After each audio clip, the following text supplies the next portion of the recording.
Welcome, dear students. I welcome you all in this science lecture. Today, we are going to discuss the topic name How does evaporation cause cooling? In our previous lectures, we have already discussed about the evaporation concept of evaporation, the process in which the liquid converts into the gaseous state below the boiling point. This process is known as evaporation. Then after, factors affecting evaporation, humidity, wind speed, and which factor affect the most: wind speed, humidity, and surface area. Okay, so these are the three factors which will affect the evaporation. Now in today's lecture we will discuss how evaporation cause cooling. evaporation से cooling किस तरीके से होती है, चलिए जानकारी लेते हैं अभी. सपोज ये कूलिंग के कंसेप्ट को समझाने के लिए मैं एक चीज़ आपको समझाऊंगा. Temperature means what? टेम्परेचर से हम क्या समझते हैं? What is the meaning of temperature? Temperature means hotness और coldness. So here we will take the hotness, गर्मी. मतलब ज़्यादा पे हॉटनेस मीन्स वहाँ पे हीट एनर्जी है, तो वहाँ पे कौन सी एनर्जी ज़्यादा होगी? Kinetic energy. इसके बारे में हम काइनेटिक एनर्जी में मैं आपको नेक्स्ट लेक्चर जो है उसके अंदर समझाऊंगा. इससे पहले मैंने आपको ब्रीफिंग कर दिया था. Kinetic energy means the energy possessed by a moving body, it is called as kinetic energy. So जब भी कोई भी चीज़ के पास ज़्यादा टेम्परेचर होता है, इट मीन्स उसके पास काइनेटिक एनर्जी कैसी होती है? ज़्यादा. ओके, समझ में आया सभी को? Move forward. तो सपोज ऐसा हम एज्यूम करें कि वाटर पार्टिकल्स जो है छोटे छोटे, वो ऐसे किसी सरफेस के ऊपर है, वाटर सरफेस के ऊपर ये वाटर पार्टिकल्स है. अभी उसमें से लेट मी 3 और ये 4 वाटर पार्टिकल्स है, ठीक है. इसके पास लो काइनेटिक एनर्जी है, इसके पास लो काइनेटिक एनर्जी, इसके पास हाई काइनेटिक एनर्जी, और इसके पास भी हायर काइनेटिक एनर्जी है. ओके, यहाँ पे हाई काइनेटिक एनर्जी का मतलब क्या होता है? Higher temperature. और यहाँ पे लो काइनेटिक एनर्जी का मतलब क्या होता है? Lower temperature. तो हमें मालूम है कि जिस पार्टिकल के पास हायर काइनेटिक एनर्जी होती है वो अपने बॉन्ड को ब्रेक करके कहाँ पे चला जाएगा? एटमॉस्फेयर के अंदर, due to the evaporation process.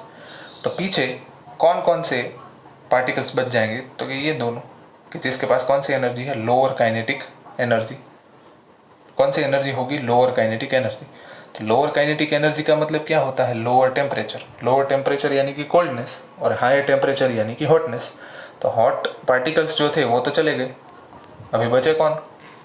Low temperature वाले, लो काइनेटिक एनर्जी वाले पार्टिकल्स. ओके, सो यही होता है जब इवापोरेशन होता है. जैसे कि आपकी बॉडी जो है, समर के अंदर आप स्वेटिंग ज़्यादा करते हो, ठीक है. तो तभी क्या होता है? समर के अंदर आपकी बॉडी के ऊपर जो पार्टिकल्स होते हैं, वाटर पार्टिकल्स होते हैं, हम स्वेटिंग ज़्यादा करते हैं. तो जिस पार्टिकल के पास ज़्यादा काइनेटिक एनर्जी होती है वो इवापोरेशन होके एटमॉस्फेयर में चला जाता है, और जो लोअर काइनेटिक एनर्जी जिसके पास होती है, जैसे कि ये 2 पार्टिकल्स, वो यहाँ पे बच जाते हैं, ठीक है. तो इसी के कारण आपको ठंड महसूस होती है, मतलब ठंडा लगता है, क्योंकि लोअर काइनेटिक एनर्जी वाले पार्टिकल्स आपके शरीर पर होते हैं, मतलब लोअर टेम्परेचर वाले, इसलिए आपको ठंडक महसूस होती है. So this is the basic concept behind cooling due to evaporation. Let us start the topic. In an open vessel, the liquid keeps on evaporating. The particles of liquid absorb energy from the surrounding to regain the energy lost during evaporation. यानी कि कोई भी particle की जो surface के ऊपर है वो एटमॉस्फेयर से क्या गेन करेगा? Kinetic energy. ओके, ये गेन करके ऊपर चला जाएगा, ठीक है. This absorption of energy from the surrounding make the surrounding cold. तो ये जो एब्जॉर्प्शन होता है उसकी वजह से यहाँ पे जो सरफेस है वो कैसी हो जाती है?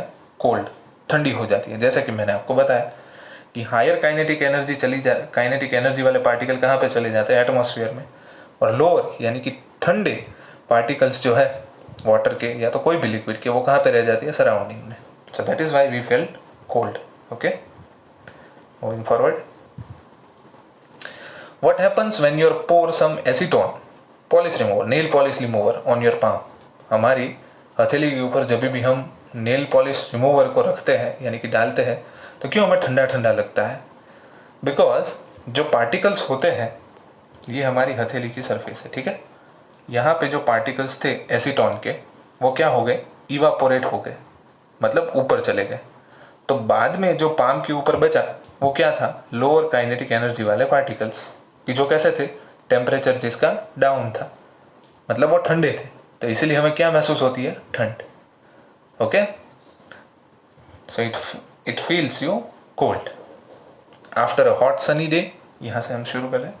After a hot sunny day, people sprinkle water on the roof or open ground because the large latent heat of vaporization of water helps to cool to hot surface. यानी कि होता क्या है, पानी छिड़कते हैं गर्म सरफेस के ऊपर, तो इससे क्या चीज़ होती है कि सरफेस गर्म है, उसके ऊपर जैसे ही पानी छिड़का तो वैसे वो सरफेस के पास से हीट एनर्जी ले लेगी और ये इवापोरेट हो जाएंगे एटमॉस्फेयर के अंदर और सरफेस को कैसी बना देंगे, ठंडी. ठीक है, ये पार्टिकल्स किस में कन्वर्ट हो जाएंगे, सिर्फ लिक्विड में से गैसियस में.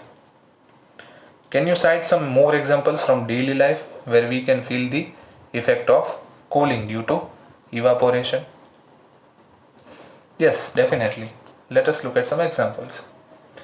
Why should we wear cotton clothes in summer? Why should we wear cotton clothes in summer? Because during the summer we perspire more because of mechanism of our body which keeps us cool.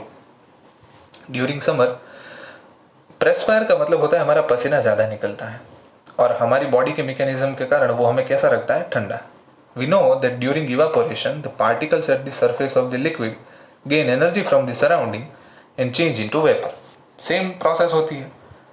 ये हमारी body है, उसके ऊपर ये sweating के particles हैं, ठीक है. वो सरफेस में से काइनेटिक हीट एनर्जी ले लेते हैं और इवापोरेट हो जाते हैं और बाद में क्या बचता है, लोअर काइनेटिक एनर्जी वाले पार्टिकल्स, जो कि कैसे होते हैं, ठंडे. The particles at the surface of liquid gain energy from the surroundings or body surface and change into vapor.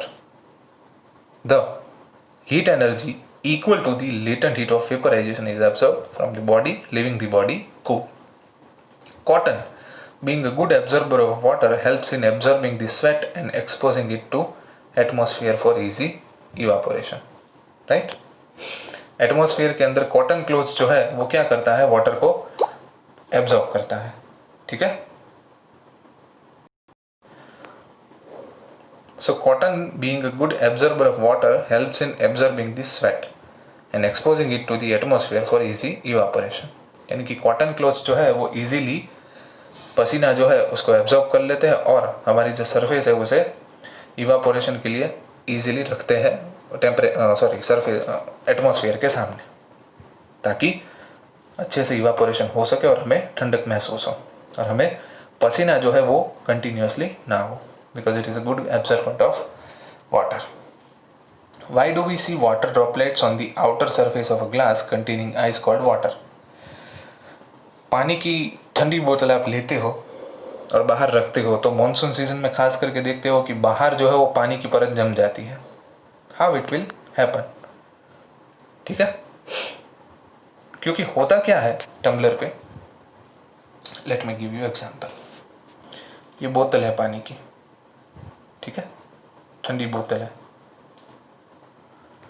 बाहर की सरफेस है वो एटमॉस्फेयर के साथ कांटेक्ट में. हमें मालूम है कि एटमॉस्फेयर में क्या होता है, ह्यूमिडिटी, नमी होती है, जो कि वाटर ड्रॉपलेट्स ही है, लेकिन वो दिखाई नहीं देते because it is in a gaseous state. कौन से स्टेट में होते हैं, गैसियस स्टेट में होते हैं, तो जो हमें दिखाई नहीं देते. तो ये जो ठंडक है, मतलब ये लो टेम्परेचर यहाँ पे है, तो एटमॉस्फेयर में जो भी पार्टिकल्स इसके कांटेक्ट में होंगे ऐसे, वो यहाँ से लोअर एनर्जी गेन करेंगे, मतलब कोल्डनेस को गेन करेंगे और जो ये ड्रॉपलेट्स है वो किस में कन्वर्ट हो जाएंगे, लिक्विड के अंदर, because we are cooling the droplets which is present inside the atmosphere. समझ में आया? तो असल में वो ड्रॉपलेट्स जो है कि जो बोतल के ऊपर जम जाते हैं वो जनरल होता है एटमॉस्फेयर के अंदर प्रेजेंट ह्यूमिडिटी, जो हमें दिखाई नहीं देती, लेकिन अगर उसे हम एक हद से ज़्यादा लोअर टेम्परेचर करें तो वो वाटर में कन्वर्ट होके कहाँ पे ड्रॉप्स बन जाते हैं, बोतल के ऊपर. ठीक है. So this is all about how evaporation cause cooling. यहाँ तक रखते हैं. एक्सरसाइज और इन टेक्स्ट क्वेश्चन के बारे में नेक्स्ट लेक्चर में मैं आपको डिटेल में बताने वाला हूँ. So don't miss next lecture. Thank you.